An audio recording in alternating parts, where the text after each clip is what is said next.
B'Shem Hashem Naseh v'Natzliach. Again, thank you for having me.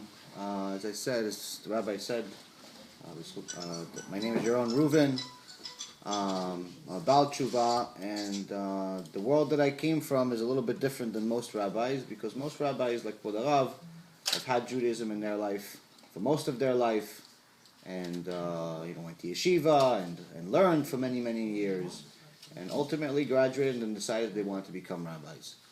My path was a little bit different. HaShem led me on a different path, where I thought that HaShem brought me to this world to be a multi-millionaire, Wall Street trader and investor and businessman. So when we first moved to the United States from Israel, when I was 10 years old, I was going to school. I worked really hard to go to school, but already at a young age, I already started working, delivering newspapers, and then in high school, I would sell clothes and candy and pretty much anything that I could possibly get my hands on, any job that I can do, to already wheel and deal, already make some money. And my father always told us that you can make money in two ways. You can make it the legal way and the illegal way. Legal way will take you a lot longer to make money, but you last a long time. Illegal way, you make a lot of money really quick, but you won't last. So we went the right way. We did the right thing. I worked all different types of jobs. I sold dresses. I sold computers. I built computers. I delivered newspapers, as I told you. I worked in flea markets, and all at the same time, going to school, getting good grades, playing football, and becoming one with the Americans, becoming one with the Goyim. Not really thinking that there's anything different about me than them, even though I knew what Judaism was. And when I was a kid in Israel, we went to religious school. But again, when you're 10 years old, you don't really have your own opinion yet. You don't have your own true, full personality yet. I mean, even you guys are obviously much older than that. But at the same token, you guys are still teenagers. And you'll see that your personality over the next, every year is going to drastically develop.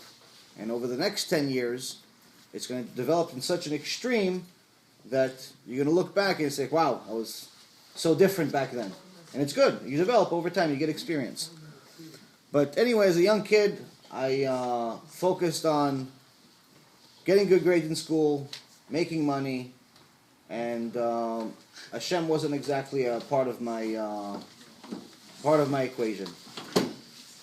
All my friends were either non-religious Jews or Goyim, and I thought everybody was the same. To me, it didn't really make sense to treat anyone any differently, or think that I'm any different. And you joke around about it when people tell you, your parents would tell you, listen, only eat kosher, and you start forgetting why. So you go to McDonald's, and your friends go to McDonald's, and they tell you, "Listen, why don't you eat?" And say, "No, I don't want to eat," because you're still scared of your parents. So you say, "No, I don't want to eat." And one of your friends tells you, "No, don't worry, I'll bless it for you," and everybody laughs, and it's all a nice joke and everything. But in reality, you don't really understand the full meaning of everything. And this is one of the mistakes that unfortunately happen very often today, is that when you don't have schooling, when you don't have proper teaching, it's very, very easy to get off the derech. It's very easy to fall off. It's very easy to get very distant from Hashem. And it's very easy to just fit in the wrong crowd. So, long story short, I continued growing up, continued working, and then eventually I got a job on Wall Street. First couple of years I was working for other people, making them money, but then I started realizing that there's a way that I could do it for myself, and little by little started working for a big company, but started making money. And by the time I was 21, I already started developing my own clients. By the time I was 22, I already became the biggest broker in the office. By the time I was 23, I was already a millionaire. By the time I was 24, I was a multi-millionaire, where on a bad month I would make $200,000, and that was just if I didn't work the whole month. And money just started pouring in, and young, rich, and with pretty much a license to do whatever I want. And everything was legit. Everything was 100% legal. Everything was good. It was just working really nonstop. The way I figured it out is that Most people are working 9 hours a day. They come to the office, or 8 hours a day. They come to the office, they press a few buttons on their screen, they call a few clients, and they do their basic job. But they've been doing it, they have experience, they've been doing it for 15, 20, 30 years. At the time, I was only doing it for a couple of years, so I can't know more than them purely by just being there. By the time I'm there 15 years, they're here 30 years, so obviously I can't catch up. So the only thing I can do is work double what they work every day. So instead of working 8 hours a day, I'll work 16 or 18 hours a day. And little by little, that hard work started paying off. At the time, again, like I said, I had my own unique relationship with HaShem, so I thought it was really my effort. So I started making money, and started making a lot of it, and started getting to a point where all these old friends that I had came and I gave them jobs. And all the kids that went to college and got degrees at Harvard and Yale and all these fancy schools and paid $200,000-$300,000 for school were all asking me for jobs. I went on TV, I was on CNBC, I was on Bloomberg, I was on some Chinese network, and young and, mini famous, at least the Wall Street. I wasn't one of these actors or anything, but, as far as in my own way, in Wall Street type of fame, which was very, very unusual because most people that have that type of fame are either multi-billionaires, not millionaires, or they work for a really, really big company. I had my own place. And that was one of the things that people that I didn't see since high school couldn't believe when they would see me or they would hear about me. And they're like, wait a minute, this him? He has it? Really? Are you sure? Maybe his father gave it to him, and they would find out my father's in the diamond business, has nothing to do with it. Just made it my own way. Long story short,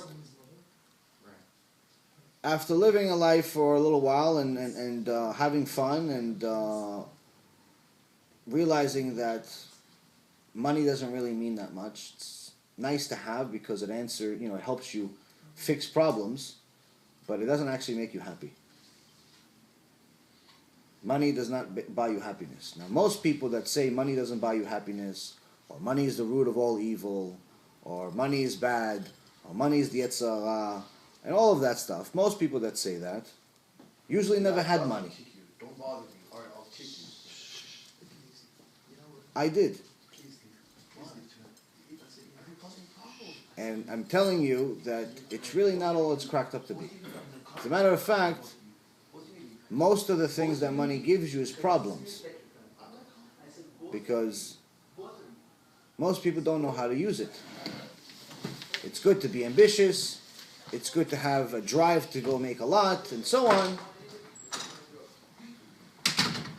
But unfortunately, sometimes people lose themselves. They start a little business. A couple of young guys start a business. They're 18 years old. They want to start selling pants. They want to start selling pants. They want to start selling some technology. They want to start selling an app. And, both guys don't have much. They're all entrepreneurs. And in the beginning, they're best friends. As HaShem would have it, they strike it rich. They start making some real money. And all of a sudden, they're not so good of friends. All of a sudden, their interests are not the same. All of a sudden, the things they used to have in common, they don't have in common anymore. And the friends they choose are different than the friends they used to choose. That's what money does. It's not necessarily that the people started bad.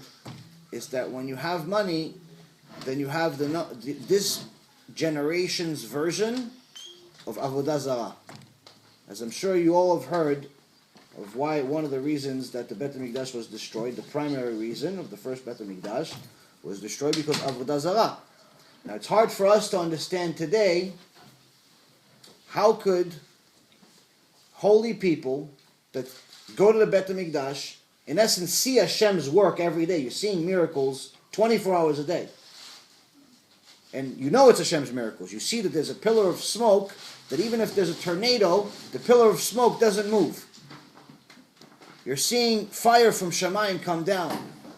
You're seeing things that are completely unnatural, every day, all day. But yet you choose to go get a little statue from Chinatown for $25 and pray to it? That doesn't make any sense to us. It's not logical. Well, first of all, we need to know that it's not really the same thing. It's not exactly what I said. The statue was not exactly the same statue that you buy for $25. It was at least $60. The real reason, the thing is that Hashem actually gave those statues powers, where the statues were actually able, in some cases, to speak. In other cases, those statues were actually able to do things, actually make people healthy or make people get what they want. He actually gave them powers. So the Avodah Zarah of that generation is very different than what we think of as far as when we see an idol. But the sages and the tzaddikim prayed really hard to Hashem to lower the power of Avodah Zarah, because without it there's no way for them to do tshuva, and Hashem answered their prayers. But he replaced it with something else. And our generation is the one that's dealing with it, and ever since we've been dealing with it, and it's called money. If you ever notice, I'm sure all of you have seen a dollar bill in your life. If you ever notice, on a dollar bill, which is the most common currency in the world, all countries in the world use the dollar bill. On the bottom of the dollar bill it says, "In God we trust." Now, America is not exactly the most religious country. Usually poor countries are religious. Rich countries are not religious. Usually poor people are religious, not rich people. It just happens that way. People that are rich think they made the money. People that are poor need the money, so they pray to Hashem. Now it says, "In God we trust," but unfortunately most people think that the God that they're talking about on the dollar bill is the bill. They trust the money. If you notice, people that have a lot of money, they have a lot of confidence too. They think that they can yell at people and mistreat them and do things that if they didn't have money they wouldn't do. The day before the guy won the lotto, the day before the guy came out with an app that sold 5 million, the day before the guy invented some cool thing, he was the nicest guy in the world. The day after, he's on TV, he's a multi-millionaire, all of a sudden he doesn't want to talk to his friends anymore. They're not good enough for him. All of a sudden his family is annoying and embarrassing to him. All of a sudden things change. Why? Because the idol worship of this generation, again, is money. So the first thing that if my whole story taught me is that I started realizing that even before doing tshuva, I started realizing that if you ever want to meet someone, if you ever really want to meet someone and know who they really are, not who they pretend to be, who they really are, you put a lot of money in front of them. Someone that doesn't have any money is usually going to be nice. Unless they're just a bitter person. But in general, most people don't have money. They're usually going to be nice. Why? Because they need something. If you have money and they need it, they're usually going to be nice to you. But if you put a lot of money in front of them, if they give them an opportunity to make a lot of money, then you see who they turn to be. And that's who they really are. Once someone doesn't need you, then they can act freely of who they really are and they tell you what they really feel. And I started seeing it with the people that worked for me. Before they came to me, didn't have any money, and then some time passed and they started making some money, and all of a sudden they weren't as nice, and all of a sudden they weren't as sweet, and all of a sudden they weren't as anything near what they used to be. And that wasn't one or two or three people, that was pretty much everyone around me. So I started realizing that, you know what, this money thing is kind of sickening. But I liked making it more than I liked having it. Most of the money that I had during my career, I either invested into my business or I gave it to people. Either donated some money, helped family, helped friends. I wasn't one of those guys that bought Ferraris and choppers. Even though I could buy a lot of things, it wasn't my thing. I just liked making it. I liked the race. I was like one of those people that just likes to, race someone just because I want to see if I could win, not necessarily because I care that I'm going to win a gold medal. And that was just my personality. It's always been that way. But the point of the story is that if you have the personality and the know-how and perhaps even the desire to chase money in your life, first thing that I want that you should learn from this story is that you should check yourself on a regular basis. Write yourself, what I would do for myself is I would write myself a letter every day, every year. Every year I write myself a letter of where I am and what I like. And after that year is over, I check what I used to like, how I used to behave. Because the people around you are not always going to be the best thing for you. Some of them are going to lie to you just because they want something from you, especially if you're successful. So you have to be your own best judge. Your only judge, really, other than HaShem. Moving on with the story, as Hashem would have it, Hashem didn't bring me into this world to make money. I thought He did. I thought that He gave me the gift of gab. I was able to speak. I was able to think quickly, figure things out that other people can't figure out. Some people even were crazy enough to call me smart. All of a sudden, I'm thinking that, all right, so this is my job. Bill Gates should start getting worried because I'm going to make more money than him one day. That was my mentality. But Hashem had a different plan. Hashem said, listen, I'm going to send you to train, to build a personality, to develop some skills, but I don't really want you to do that. I want you to do something else. Obviously, He didn't tell me this. He didn't send me a text or anything letting me know. So I was going with my own path and keeping nothing and thinking that, okay, since I'm not eating McDonald's, I'm keeping kosher. Not realizing that when I eat pizza at the non-kosher place, it's not only that it's non-kosher cheese, it's actually eating cheese and meat at the same time. For anyone who doesn't know, in New York there's a lot of pizzerias. I'm sure there's some in California, but I'm not really familiar with the area. But in New York there's a pizzeria in pretty much every single corner. And obviously 99% of them are not kosher. And you go to different pizzerias and everybody's pizza tastes different. They all use the same exact ingredients. Cheese, bread, sauce. Basic 3 ingredients of all pizzas in the world are those 3 things. Some people add things, but overall, that's the basic foundation of pizza. But somehow the pizza tastes different. So there's 2 reasons for that. One, the sauce, the reason why the sauce tastes different is because it depends on what kind of meat is in the sauce. So even though we think that we're eating a meatless pizza, that sauce is usually cooked with meat because the fat of an animal gives flavor. The second reason is because cheese has different meat products in it. So if you ever go to the supermarket and you see, look, kosher aisle has 3 or 4 or 5 different cheeses. Non-kosher, 150. What? Jewish people forgot how to make cheese? Israel has the best chalav in the world. How could it be? It's because the ingredients that the goyim use are not acceptable. They use different things, different parts of animals that come from the stomach of either pigs or other animals to make the cheese because it creates flavor.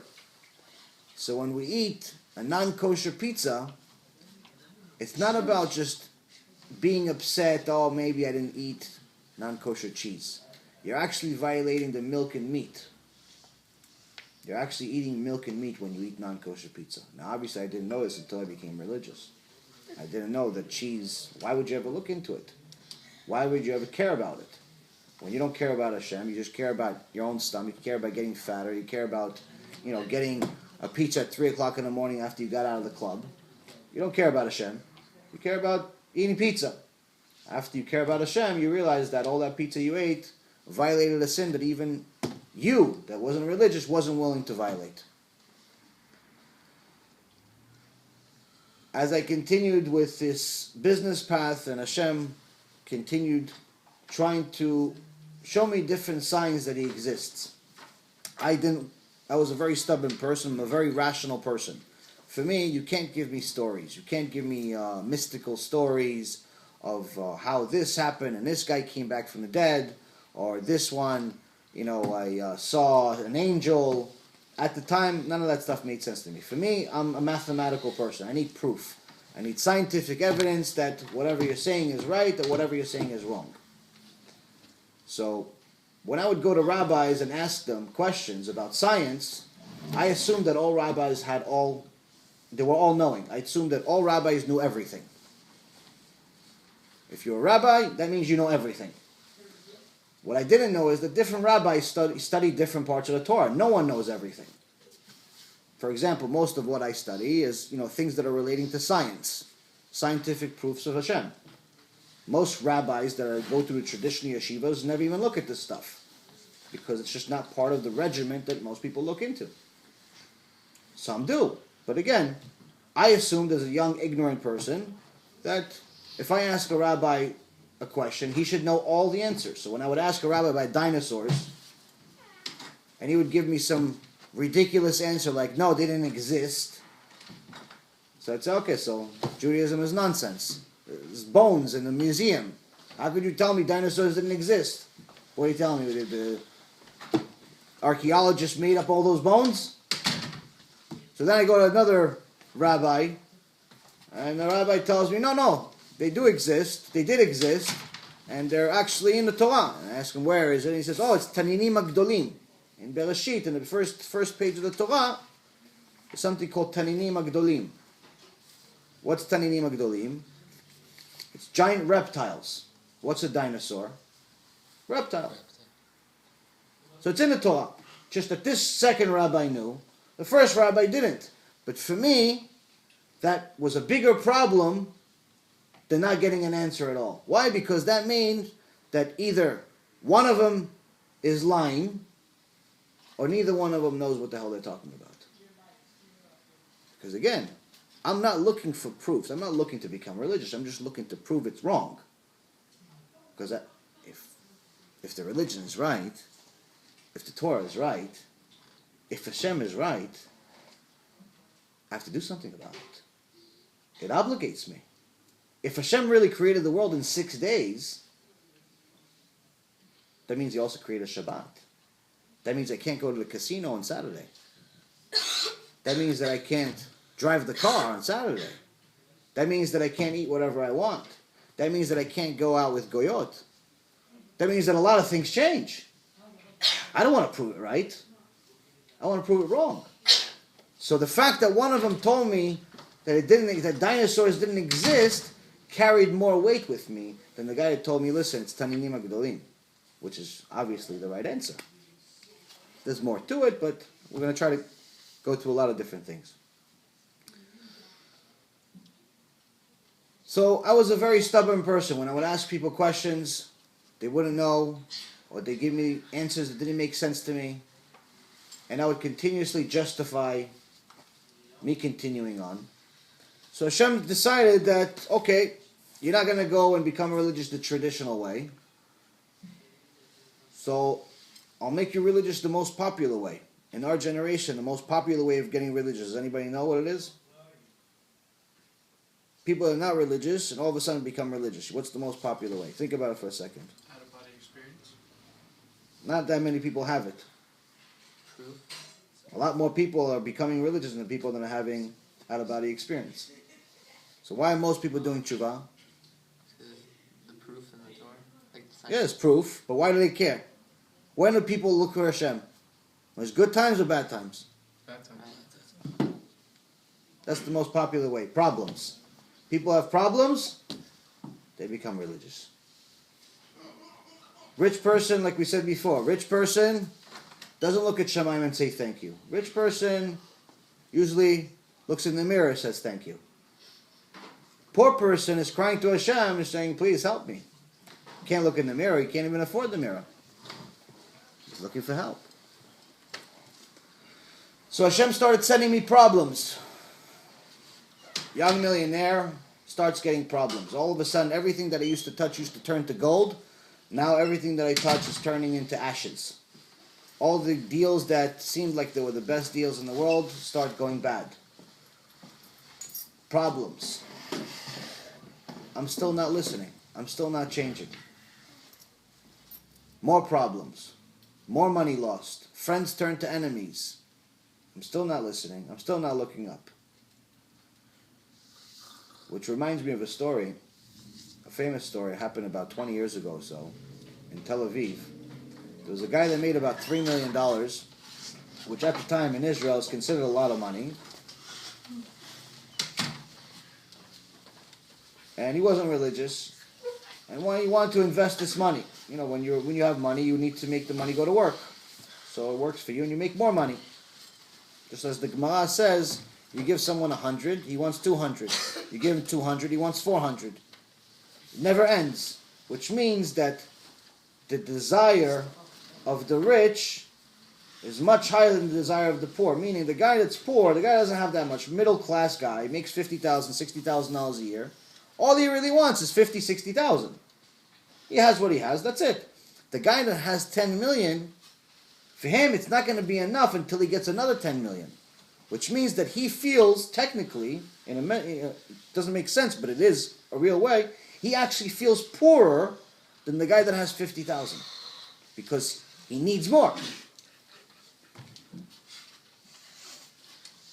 So the guy invests he's looking for an investment of $3 million, and he goes into this real estate office, and they tell him, listen, we're building these 2 big towers, and if you want, with $3 million, you can buy the 17th floor. He looks at the project, goes, no, not for me. I need something else, more interesting. Calls around. One day he gets in touch with an old friend of his from school, who lives in Romania, and tells him, listen, I have a thing for you. If you have money, I have a thing for you. Well, what do you have? You have a big lot of land in Romania, and it costs just about $3 million, and I promise you the government's going to buy it. I have a feeling the government's going to buy it. They're going to pay you a lot of money for it. Why wouldn't he sell it? Why? If he has it, why wouldn't he sell it to the government? No, he's not. He's just a broker, meaning he's connecting the seller and the buyer. So the guy agrees. He invests all of his liquid money into this land, and he's expecting that the government is going to buy the land from him any day now. 1 month passes, 2 months pass, 3 months, 4 months, 5 months, a year and a half. Nothing happens. Now he doesn't have a business anymore like he used to have. He sold everything, which means the money is not coming in anymore. But the bills are still just as high. He starts borrowing money from people, saying that, listen, eventually I'm going to sell this land, I'm going to pay you back. But more time passes, and he hasn't sold the land, and the broker is not answering the phone anymore. This is a problem. He gets a letter in the mail from the IRS in Israel. It says that we've double-checked your taxes and confirmed that you owe $17,000. And in Israel, it's different than America. In America, if you don't pay your taxes, they just send you more letters. And you don't pay your taxes, and they send you more letters. And, eventually, if you continue to ignore them, you can get in trouble. But it takes a while. And even after you get in trouble, you get a lawyer. If you have enough money, you get away with it. IRS in America is strong, but, if you're smart, you don't mess with them. But nonetheless, they're civil. In Israel, it's very different. In Israel, if you owe money to the government, they come to your house and they take your stuff. They come to your house and they start taking your television and your carpet and your furniture. And this happens every day. Me'aklim. They just come and they take your stuff. If you don't pay your water bill, they come and they take stuff that's worth as much as the water bill is. It doesn't matter that they evaluate themselves. So the water bill may be, let's say, $500. They're going to take $5,000 worth of stuff. Because they say, no, maybe you overpaid. It's $500. You start taking your stuff. Unless you come up with the money, you're not getting your stuff back. It's very different IRS over there. So this guy, when he got this letter for $17,000, he got pretty scared. So what do you do when you're scared and you need money? You go to borrow money. But none of the people that he knows are going to lend him any more money because he already borrowed from them. He can't pay them back. He wasn't getting rent from the property? No, it was just land. Oh, just land. It was just land that he was going to sell it to the government, and eventually they're going to build on it. And the broker now is not even answering the calls.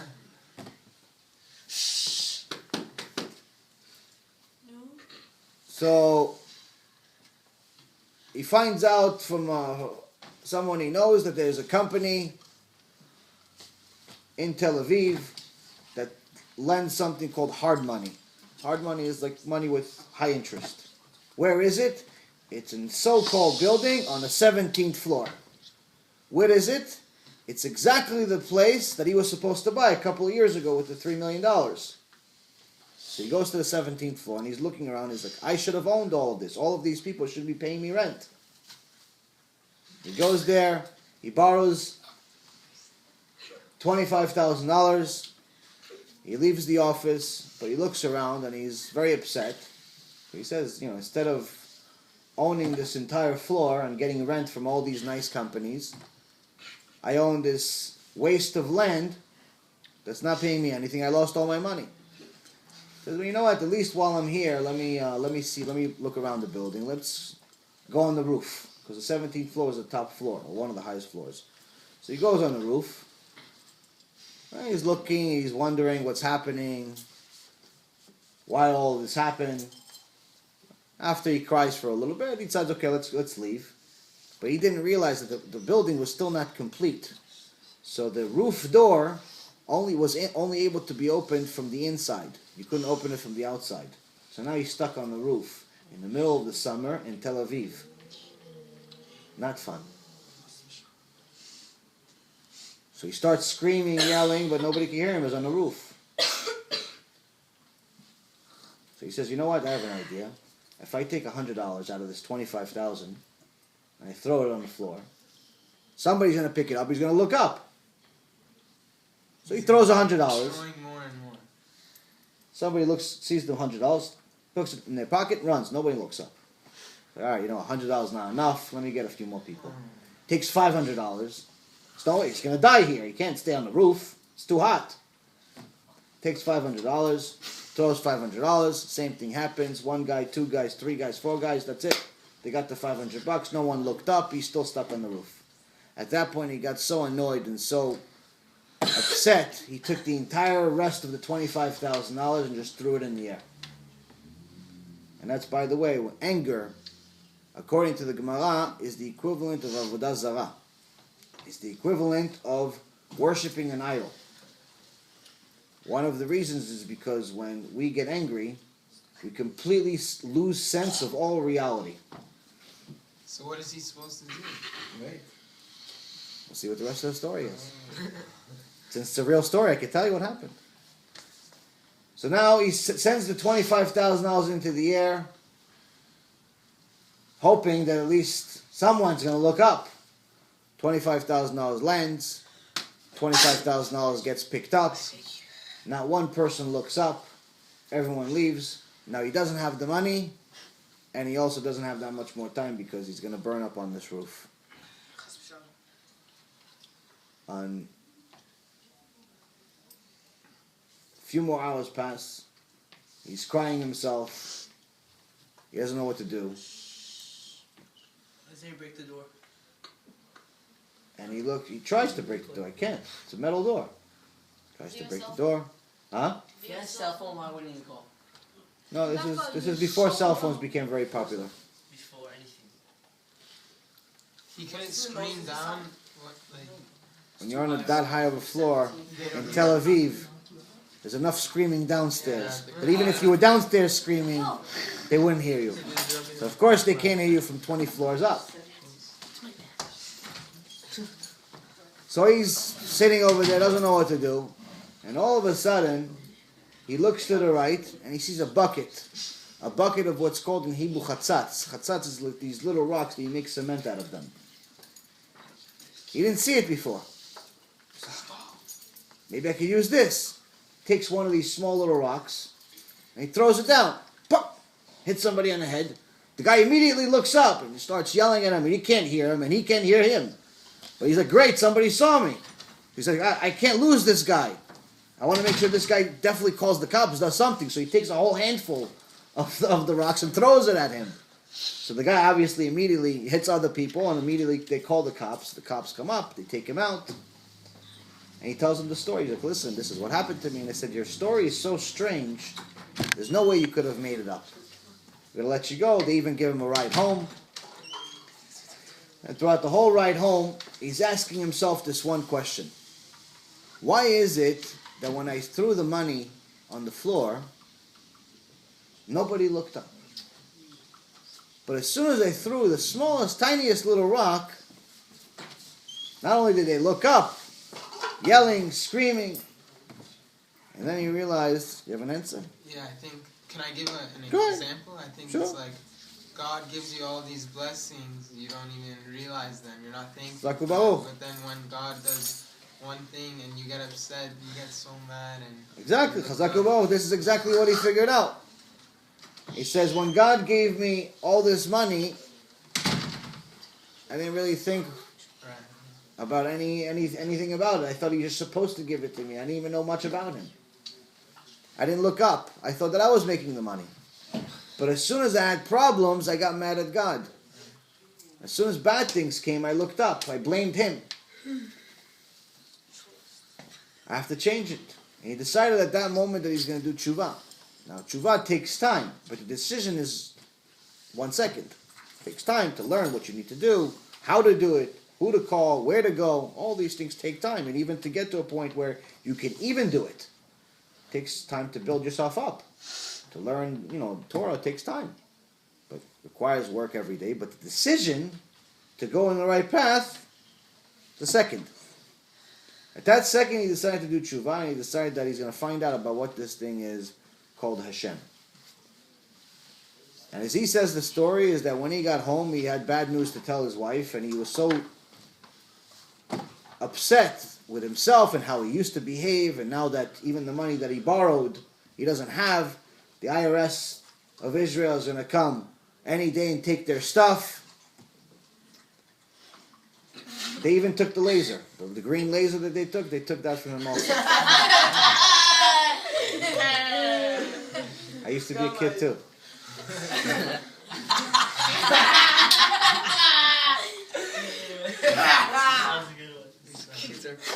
So now,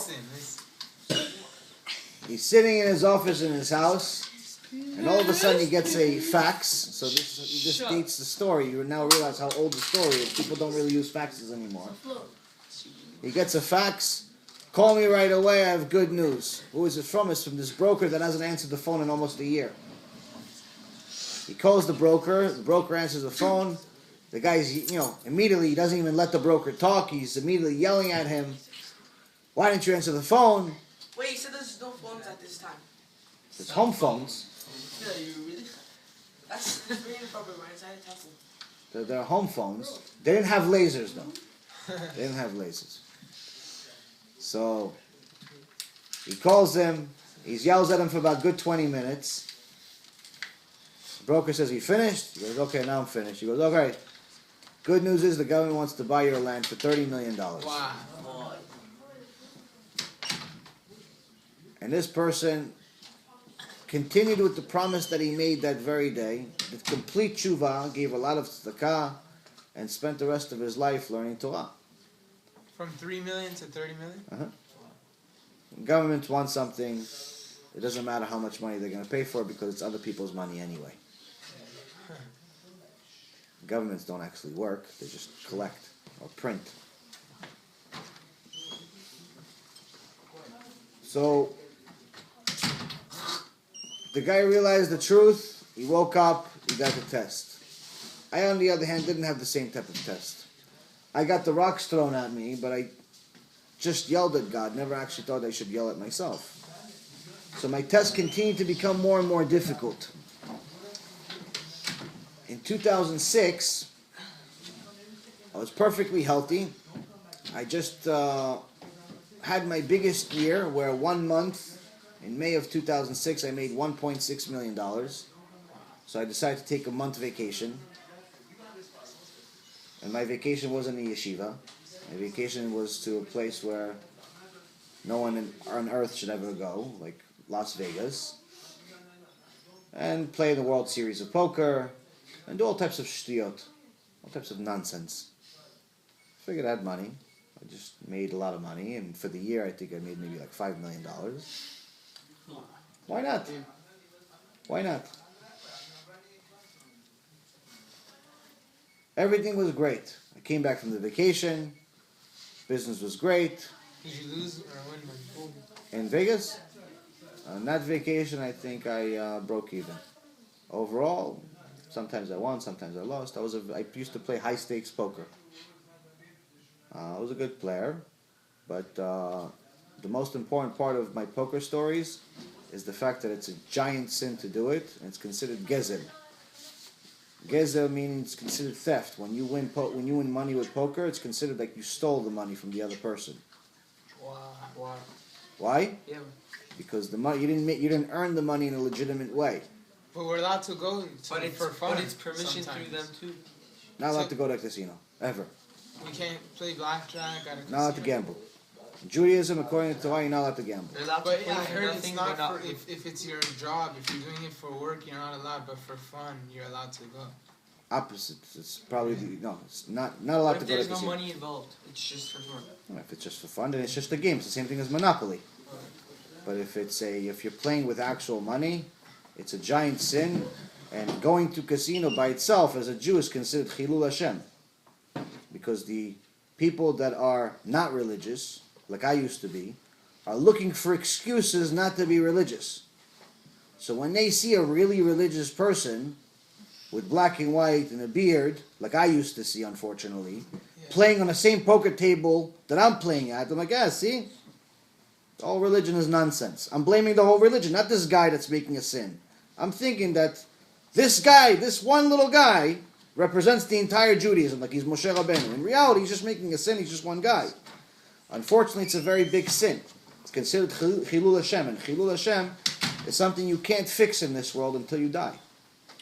It's not something you want to do. Why is gambling not allowed? Why is it not allowed, and what makes it gambling? Like if you invest in stock market, isn't that gambling to an extent? It depends on how you invest in the stock market. If you're investing in a stock market where you are buying without any research whatsoever, you're just picking any symbol and you're buying it, and moments later you're selling it without any rhyme or reason of what you're doing, then yes, you're 100% gambling. But if you're buying the company, you're buying the stock of a company, And like you see a future. after you've researched the company, you understand the business, and in essence what you're doing is that you're investing into their business. You want to own a piece of their business. Obviously you can't own the entire business of General Motors or Microsoft or Google. You want to own a piece of their future. That's not gambling, that's just like investing in any other business, just that you're buying a small piece. Gambling is pure statistics, it's pure chance, it's pure luck. Now when you're betting against the house, you're betting against the casino, then you're disrespecting the parnasah that Hashem gave you, and in essence, instead of using the money that He gave you as a tool to give tzedakah, you're using it for things that are bad. The second thing is, as far as when you're betting against, so people would say, okay, so I'm not betting against the house. Hashem specifically states we're not allowed to gamble. But what about when I play against my friends, not in the casino, but I play in my house? Right? I'm not in a casino, so it's not chilul Hashem. You can't take money from your friends. Ever. Right. Even from your enemy, you can't take money. Isn't they're giving you the money with a heavy heart. Like they don't want to give it to you. Right. So you're causing another person sorrow. Which means that even if you're playing a house game and each guy put $50 on the table, and at the end the guy that wins the Texas Hold'em tournament gets all of the money, it's considered like you stole the money from each one of them. And just so you know, for stealing, it's a very, very deep punishment. I'm not going to go into all of the details of it, but in essence what it means is that somebody that stole money, if they don't do tshuva during their lifetime, they have to come back to this world. They have to go into a gigul. They have to reincarnate. They cannot go into Gehenom being a thief. No thieves allowed in Gan Eden. So if you were gonna bet on the Super Bowl, but you did, like I was going to, but I didn't. Good. So, You didn't get it. It's not a sin. First time that you're about to make a sin, but you don't, Hashem doesn't count it as a sin. Second time, you're about to make it, and in essence, you try to do it, but it just doesn't succeed. It is considered a sin. But the beauty of this world and the beauty of Hashem's mercy is that you can do tshuva. You realize, okay, Hashem, I didn't know that this is such a big of a sin. Pray to Hashem. And Hashem loves you even more for it. isn't auctioning like you know how we auction like brachas and stuff? You're selling something. That's not gambling. It's not gambling. Gambling is, in essence, you're putting money at risk. You're putting money at risk without any rhyme or reason other than desire. There's really no rhyme or reason of why you're doing it because the statistics are against you. When you're investing into a business, more chances than not that you're going to make money because the business does something. When you're investing into a stock, it's the same thing. When you're investing into a product, you're getting something in return. And more chances than not, you're going to succeed in this investment. When you're investing into a casino, when you're doing something with a casino, the statistics are so far against you that only a small 3 or 4% of all gamblers in history have ever been successful. Yeah. Is it true that you're not allowed to invest in a company that works on Shabbat, that sells and stuff on Shabbat? Depends. It depends. If the company is only owned by Jews and they are specifically operate on Shabbat, then it can become a problem. But in reality, in the world we live in today, it's no public company is only owned by anyone. It's owned by a bunch of people, and to limit companies that don't work on Shabbat would pretty much make the entire stock market not available to all Jews, which is not possible. So, for better or for worse, it's allowed to invest in companies that work on Shabbat, but the way that they justify it based on halakha is that the goyim are the ones that are working on Shabbat and not the Jews, even though that may or may not be the case. So you said that we can't blindly invest in stocks, but if we study them, research about that specific stock, we can invest in it. So Sure. why can't so I understand that you can't blindly go sit on a blackjack table and play the game, but if you Study the game and you can count cards. Yeah, exactly. Okay. So If why you count can't cards? You count cards because you're cheating. It's not the rules of the game. So that's already an additional sin you added to the list. Count cards, you're cheating. If the casino knew that you're counting cards, they wouldn't let you play, right? Yeah. So it's considered cheating. So now you just added another sin.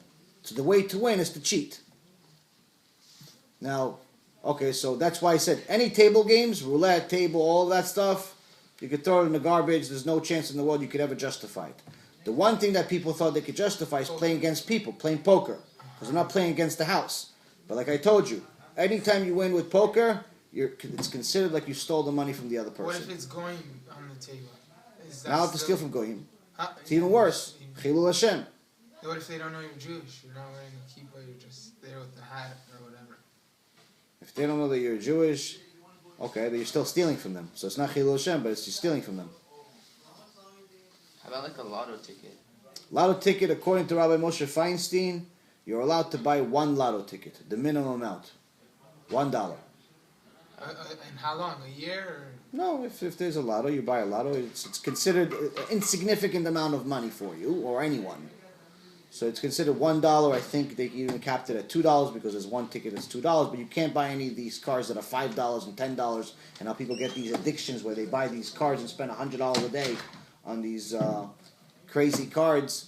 Can't do any of that stuff. You could buy a single lotto ticket because it's considered that even if you lost the money, it wouldn't necessarily change anything.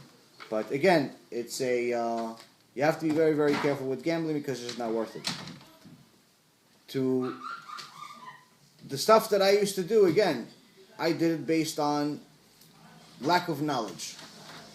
So making mistakes when you have no idea that you're making mistakes is very easy. But Hashem decided that, okay, it's time to wake him up. And since he's not waking up by losing money, he's not waking up by making all these mistakes in the business. I have to wake him up by giving him the biggest thing. So in November 18th of 2006, I went to have a simple surgery that was supposed to take a couple of hours and send me home. Not one of those heart surgeries that I'm supposed to be there for months or anything. Simple surgery. The same level of surgery as if, let's say, for example, you went to fix your eyes. You go. I had also done when I'm thinking early 2000. You go there, they do the laser surgery on your eyes. It's maybe a few minutes, and they send you home. A little more than that, but not quite a serious surgery. So I went to have an elective surgery. The doctor told me that before the surgery, the doctor told me that I'll be uncomfortable for a few days, but I'll be back to work on Monday. I said, okay. Taking off a couple of days of work is not I went to the surgery. And I woke up out of the surgery screaming my lungs out because something went wrong with the surgery.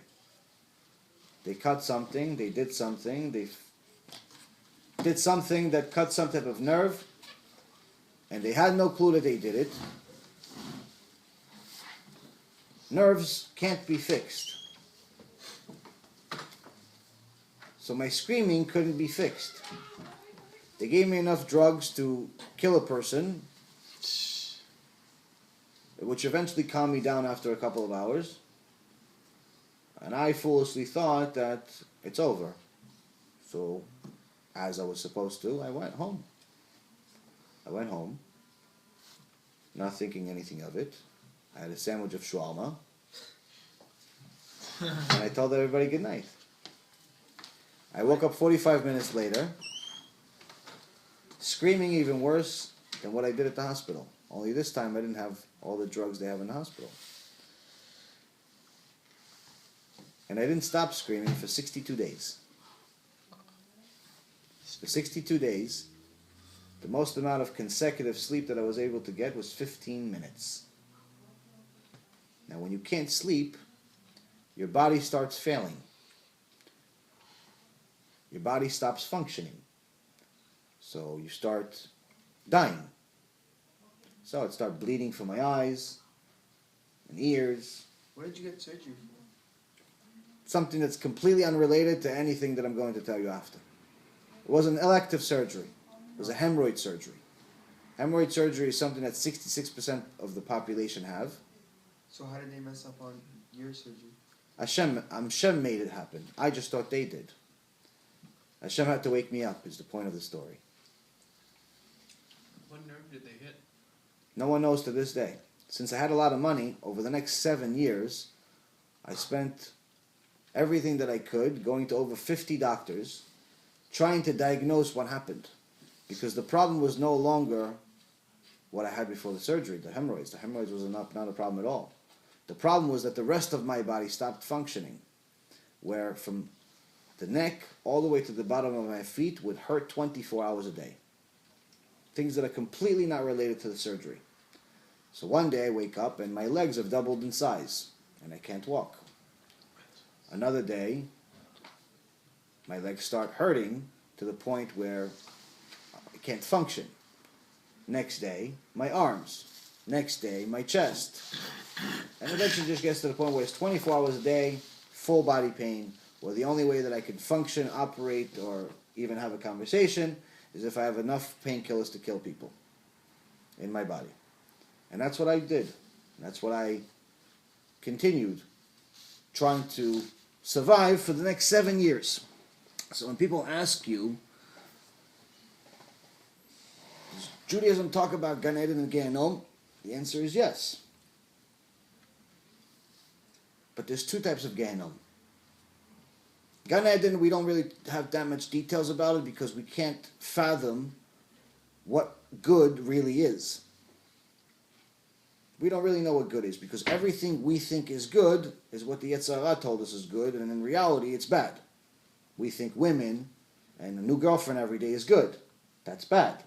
We think money is good. As I told you, money leads most of the time to bad. It's necessary, but it leads more to bad than good. We think that cars are great. In reality, a Toyota Prius and a Ferrari will still get you from one point to the next point. Only that the Ferrari will get you there with a bunch of sins because of all the ga'ava you're going to have on the way. What's ga'ava? Ego. So most of the things we think are good are actually bad. So Gan Eden, we don't really have a concept of what it is. And the Torah doesn't talk that much about it. Gehenom, it does. Why? Because we do have a concept of what bad is. We know what suffering is, not like what Gehenom really is, but we have a concept of suffering. People have lost people that they love. People have had broken hearts. People have had all types of difficulties, pain. People know, even a kid your age knows what suffering is. Even when you were 10 years old, you know what suffering is to some extent. Obviously, as you grow up, you really realize more and more. So we have a concept of what suffering is. But there's two types of Gehenom. The one I saw and the one I learned about. The one I learned about in the Gemara and a few other places, we're not going to talk about today. The one that I lived is the point of the whole story. The one I lived, as bad as it was, living in 24 hours a day in pain, and then having all of the money that I made, millions and millions of dollars, disappear into thin air, either through bad investments, or people stealing from me, or friends taking it. Everything that could go wrong, going wrong. Everything going wrong. Spending every moment that I can trying to figure out why should I even live for tomorrow, and being in depression, and just dealing with these problems. All of that bad was my version of Gehinnom in this world. Because when you have pain, people don't know it unless they look at you, because you can't see pain. It's not, pain is not necessarily indicated by blood. Sometimes you have pain and there's no blood. So people would look at me, and I look like a young kid, not that much older than most of you guys, and I look perfectly normal. Only difference is that to go from here until, let's say, the corner of this room, which to a normal person would take, I don't know, maybe 6 or 7 seconds, for me, it would take somewhere in the neighborhood of 35 minutes. And the whole way I'm screaming. Just to move. Did you lose your voice?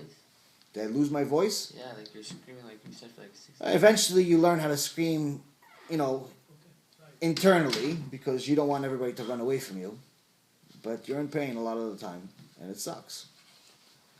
So living in pain 24 hours a day is not fun. And you get to the point where you don't want to live anymore. And then you lose the one thing that you thought you had, which was money.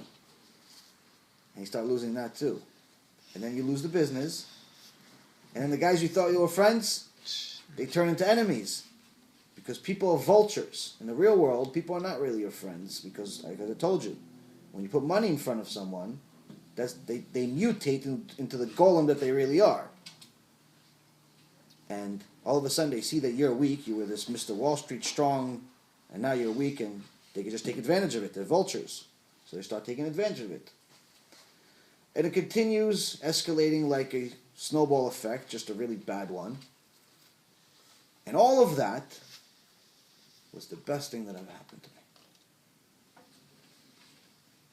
Now you're asking yourself, how is that possible? This sounds like a nightmare. Even a nightmare sounds better than this. Because the only way that I would ever look up is if all this happened. The only way I would ask how, why, when, who, anything, was if all this happened. If the rocks were thrown at you. If the rocks were thrown at me. So then, as this stuff was happening, I started learning where are all these rocks coming from. Started going to Shiur Torah, try to see maybe get some interest. My life was getting more and more difficult, but I tried sticking around, and the only reason why was because I felt bad for the people that loved me, like my mom and my wife. And I knew that if I give up, maybe I go to some place else, but they're going to continue suffering. Not fair. So I continued going, continued trying, and along the way, as you try, HaShem has mercy on you. He gives you little bonuses here and there. And one day, at a point that I got really, really low, at a point that I got very, very depressed, my mom, during that same time, she makes calls to all these different rabbis to look for a blessing. I'll get somebody to bless me, my son is suffering, and so on. But during this day, no one's answering the phone. Until, after about an hour and a half of dialing, she reaches a place in Israel, some number in Israel, and a woman answers, and she asks for a certain rabbi. And the woman says, "I'm sorry, you dialed the wrong phone number," in Hebrew. And my mom just breaks down, just starts crying to this stranger on the phone, because she's been dialing for an hour and a half, helplessly, just trying to get some help, trying to get some prayers, trying to get anything. And as she cries, the woman all of a sudden says, Dolis, which is my mother's name. My mom obviously goes into shock and says, how do you know my name? He goes, I know your name because you're my aunt, but I have no idea how you got to me because we've never spoken on the phone before and I don't have your phone number. She goes, how did I get to you? She goes, I don't know how you got to me. You dialed the wrong phone number in the wrong country, but you got not only to somebody that you know, but somebody that can recognize your voice, and someone that can actually help. So if you reached me, it has to be a reason. What's wrong? Why are you crying? So she tells her my story. I'm sick. I'm this. My son is dying. Which, by the way, was one of the things that they were saying was happening to me, just in a very torturous way.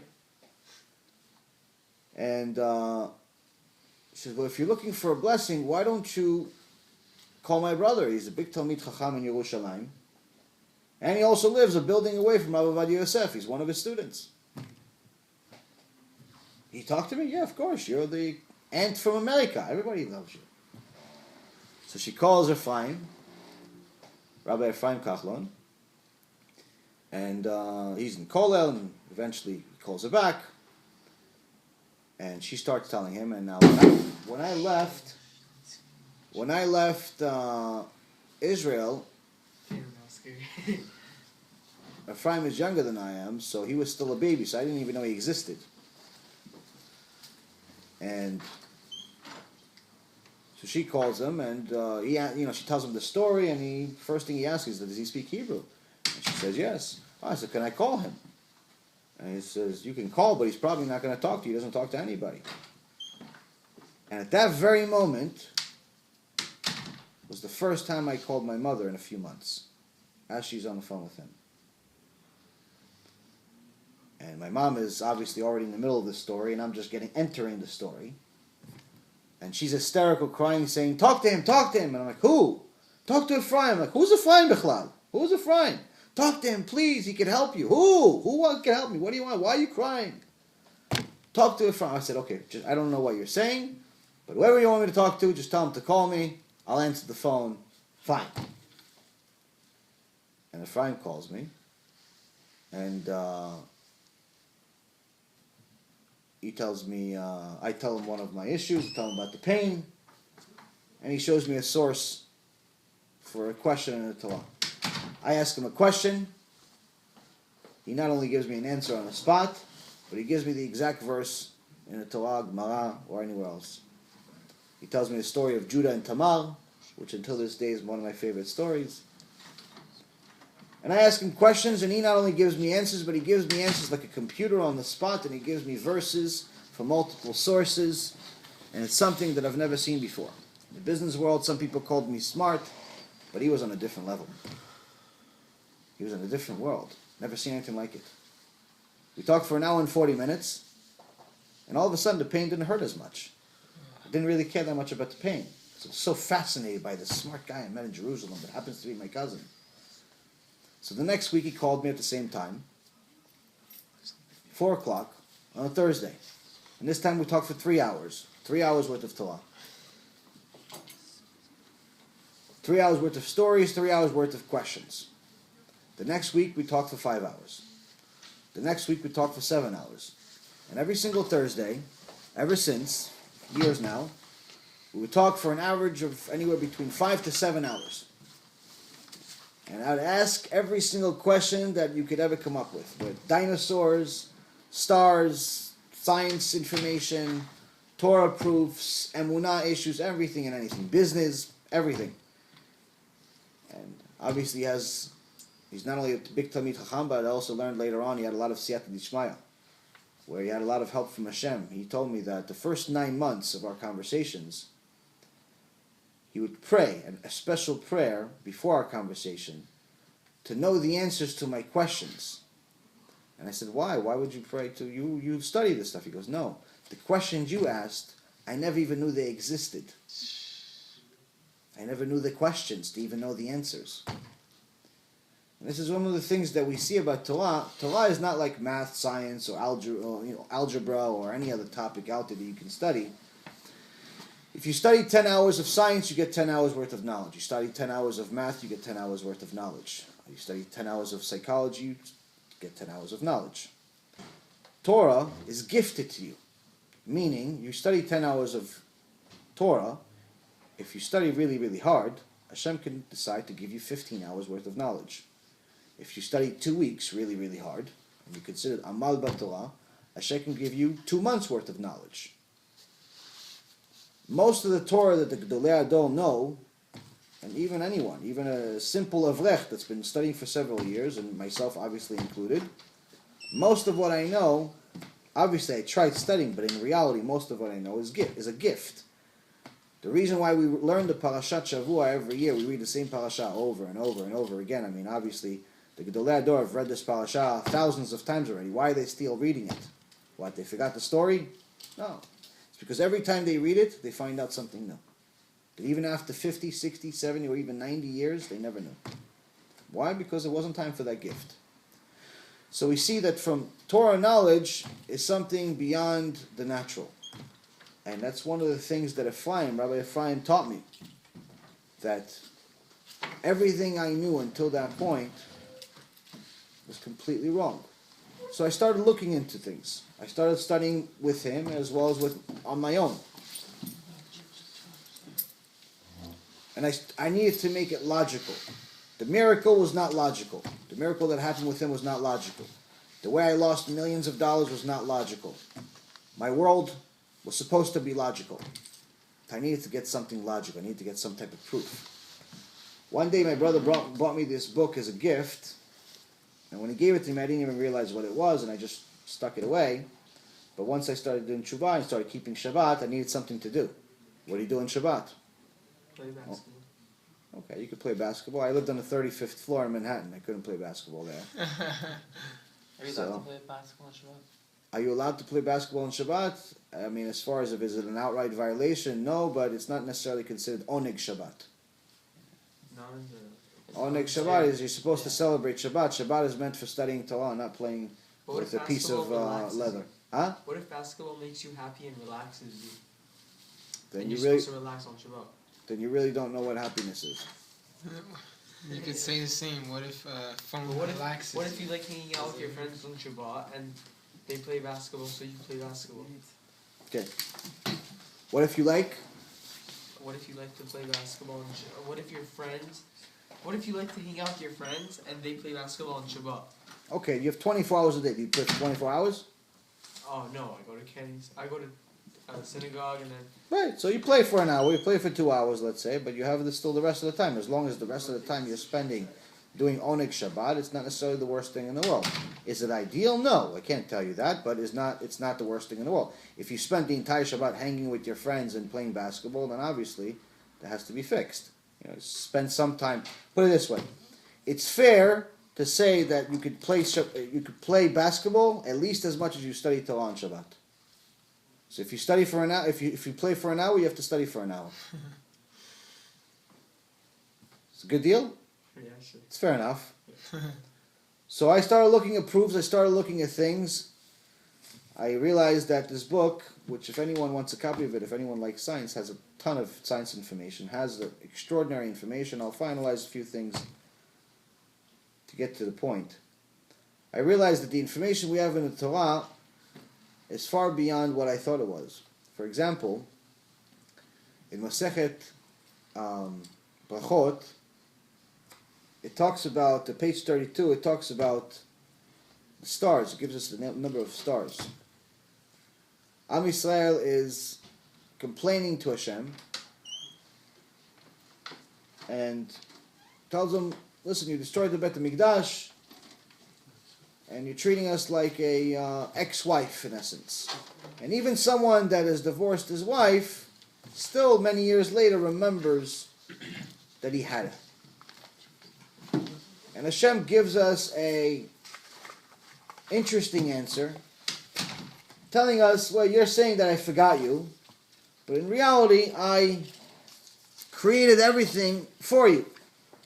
I created the entire cosmos, the entire universe, and broke it down into 12 parts, 12 constellations. And each one of those 12 constellations has 30 armies. And each one of those 30 armies has 30 legion. And each one of these 30 legion has 30 ra'aton. And each one of these 30 ra'aton has 30 karaton. And each one of these karaton has 30 gistera. In essence, these are tribes within tribes and how he's breaking down the world. And each one of these has 3.65 million stars. So it's a mathematical formula. And we see if we do the mathematical formula of 12 times 30 times 30 times 30 times 30 times 30 times 3.65 million, we get to an interesting number, which is 10 to the 18th power, or more precise, 1064340, and then 12 zeros after it. That's the number of stars in the universe. And that information was given to us a couple of thousand years ago, well before the telescope ever existed. Telescope only came to being about 400 years ago. But 400 years ago, the telescope we had was not even the equivalent of the goggles you buy at the toy stores for your kid. It's almost worthless. You fast forward this telescope, and you get to 1994. NASA's telescope became much better over the next 400 years, and they connected it to a supercomputer. And after the world has been making fun of us for a couple of thousand years about this so-called silly number with 10 to the 18th power, which is a number that even to this day we don't use such numbers, NASA discovered something very interesting. They found that the number of stars are estimated to be 10 to the 20th power, which is a number very, very close to ours. If you fast forward another 10 years, University in Australia had a better telescope, and they came up with a number that's almost exactly like the Torah has, 10 to the 19th power. And we see that each time science does more research, they get closer and closer to the information we already had for the last few thousand years. This book is full of these proofs. Anyone that's interested in one, I can get you one. I can send it to you. Just give me your contact information. To summarize everything, to finalize everything, because the story can go on for another few hours. If you see my shiurim online, I have about a couple of 100 hours worth of lectures. The average lecture is about 2 hours. I'm not usually giving an hour lectures, but I know it's late and everybody wants to go home. But we have to connect all of this interesting story, which can continue for a while, but we can connect this interesting story to this week's parasha. One thing that I say in my weekly parasha stories is that one way that you can confirm that the Torah is divine is that if you study the parasha at the time that you're supposed to study it, meaning the week that the parasha is giving, you're guaranteed to find something that's relevant not only to the world situation today, but also something that's relevant to your life, specifically in the parasha. One thing that was interesting that I got as a chidush today is that Chazal says, in this week's Parashat Truma, we get instructions from HaShem of different kelim, different tools that we're going to use for the Bet HaMikdash that we used in the desert, and obviously the Bet HaMikdash later on. The Menorah, the Aron HaKodesh, and so on. Now Chazal says the Menorah was 2,400 ounces of gold, pure gold, and it was one gold nugget. It wasn't pieces put together. It was one piece. It was one piece, and Chazal says that the symbolic and esoteric interpretations of the Menorah are endless, meaning what it represented and what it can represent. It's an endless amount of meaning that you could learn from the Menorah.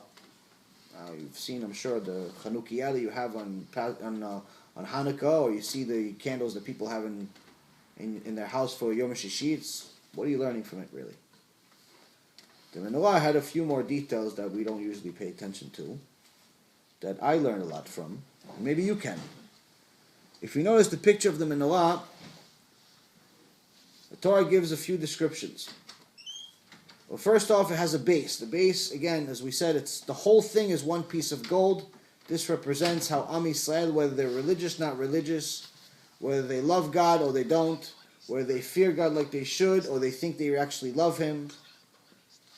Whatever level they are, whether they play with a laser or they sit down and listen to a Shiur Torah at 10 o'clock at night, we're all part of the same nation.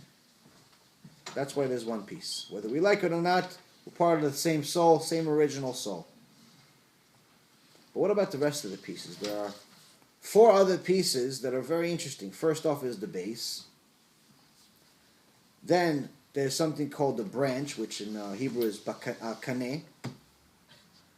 Then there is if you look at, I don't know if you guys have a picture of a menorah, the kaneh is like the, you know how you have the loop? So it's that piece, stiff, like a branch.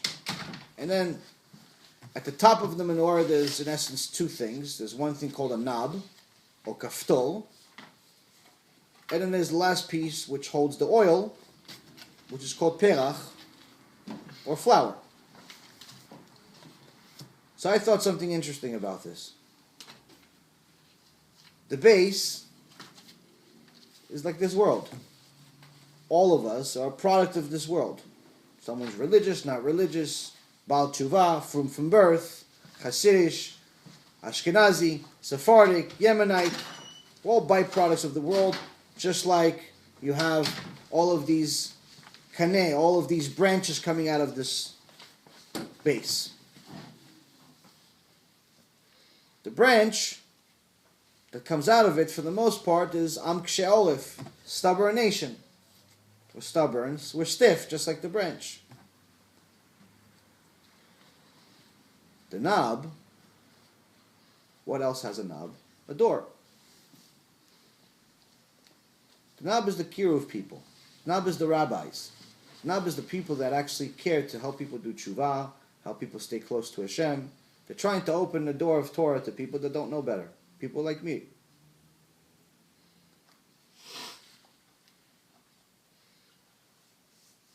And the flower is the byproduct. It's the outcome.